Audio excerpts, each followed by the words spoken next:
So, ayan guys. Pag mahilig kayo ng cheese, ayan, damihan nyo guys ang ilalagay ninyo. And then, next na ang ating mga ingredients.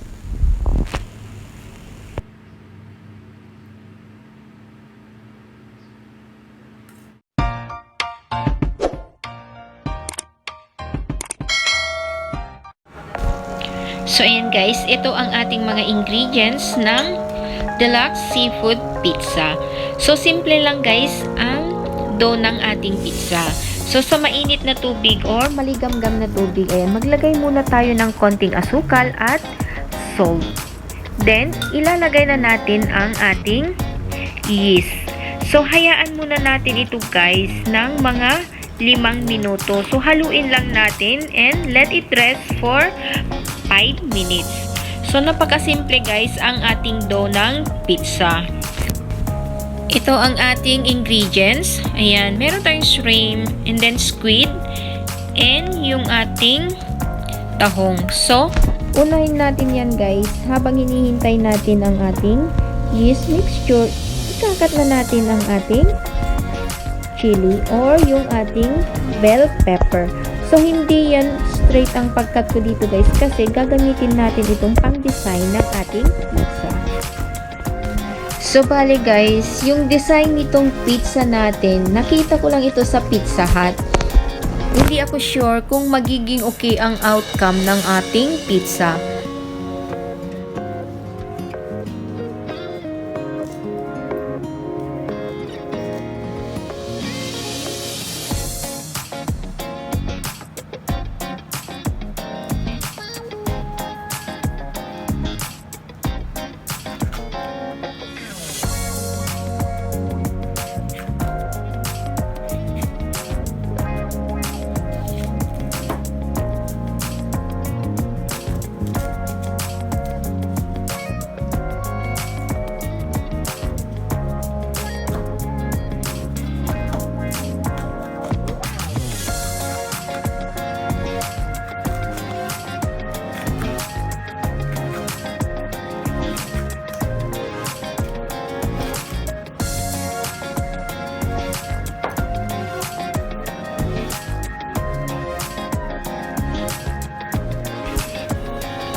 And I'm using the cherry tomatoes. So, mas gusto ko kasi guys, pag sa pizza ay ang cherry tomatoes ang ilalagay ko kesa yung malalaki. And after 5 minutes guys, ayan, maglagay tayo ng konting mantika sa ating yeast mixture. Then, i-mix na natin ang ating dough.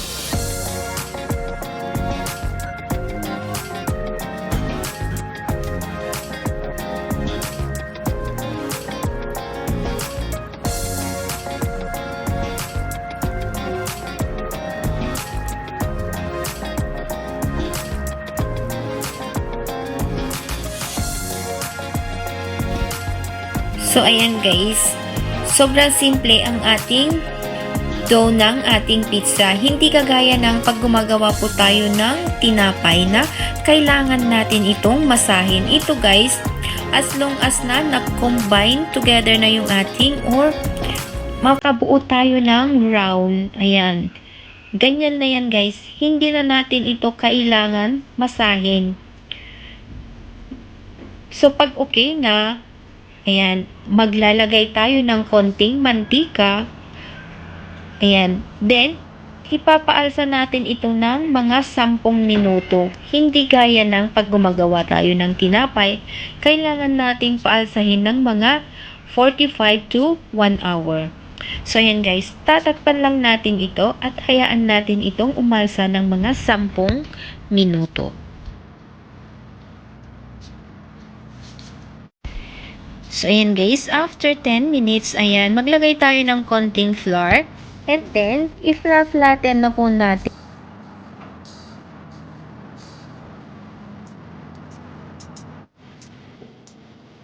So, pag ang gusto nyo guys ay thick or thin na pizza, ayan, kayo na po yung bahala. So, dahil gagawa tayo ng design, ayan, ganito yung gagawin ko guys. Then, ikikip natin ito. Huwag nyo yan itapon guys kasi gagawa tayo ng design gaya ng sinabi ko. Pero I'm not sure kung magiging maganda yung outcome ng ating pizza.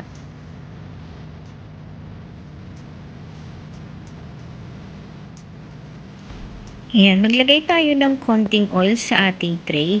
Then, itra-transfer na natin ito.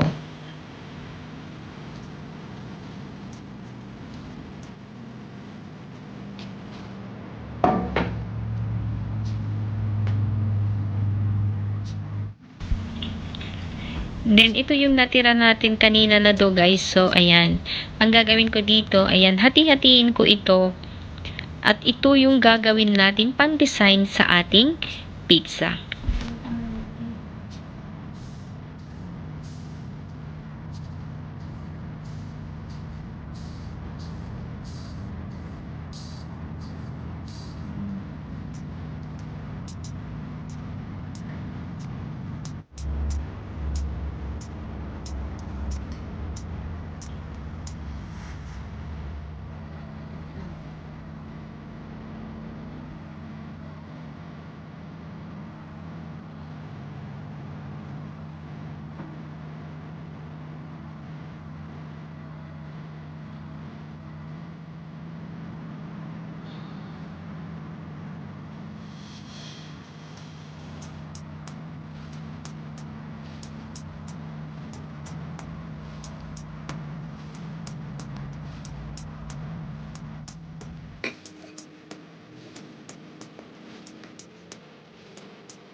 So, gaya ng sinabi ko sa inyo guys, ayang pachamba lang yung gagawin nating design. Kasi hindi ko naman po na-try. First time ko pong gawin ito, yung design na ganito. So, pachamba lang, ayan.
So, ayun guys, sana hindi pumalpak ang design ng ating pizza.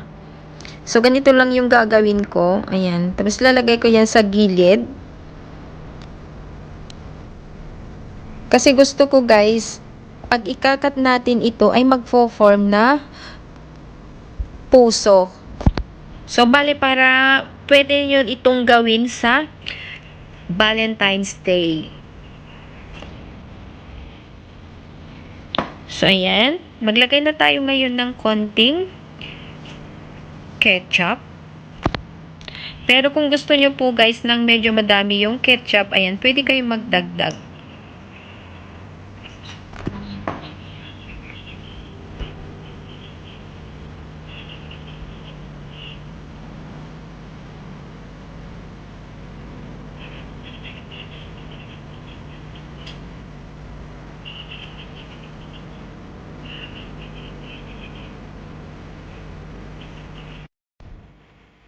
And then, ayan, i-arrange na natin ngayon ang ating mga bell peppers at saka yung iba pa niya or ang iba pa nating mga ingredients. So, bale yung ano guys, hindi ko sure kung magiging maganda talaga yung outcome ng ating pizza. But yung lasa naman guys, yan lang yung masusure ko na masarap.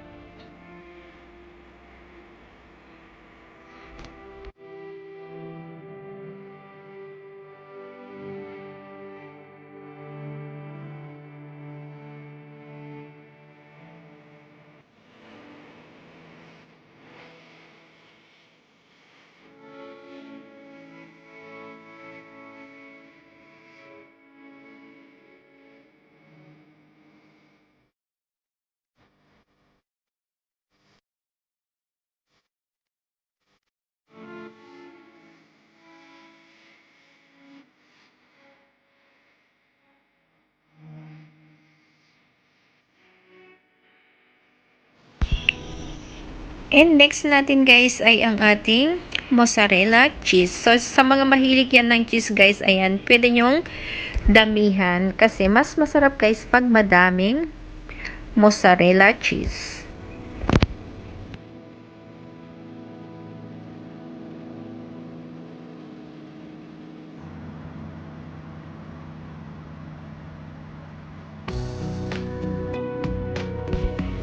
So, ang next natin guys, ayan, ang ating mga seafood. So, meron tayong tahong and then shrimp and pusit. So, bale, ang ginawa ko dyan muna guys ay blinans ko muna yan ng mainit na tubig.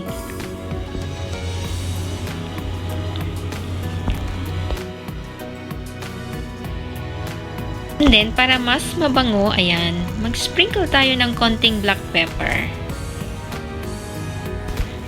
So, ito na guys, ang ating pizza ready for baking. So, kailangan nyong i-preheat muna ang oven bago nyo ilagay ito.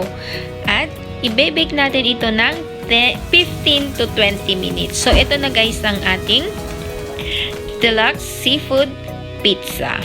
So, ayan. Itra-try natin i-cut kung magfo-form ito ng parang puso or heart shape. Ayan. Success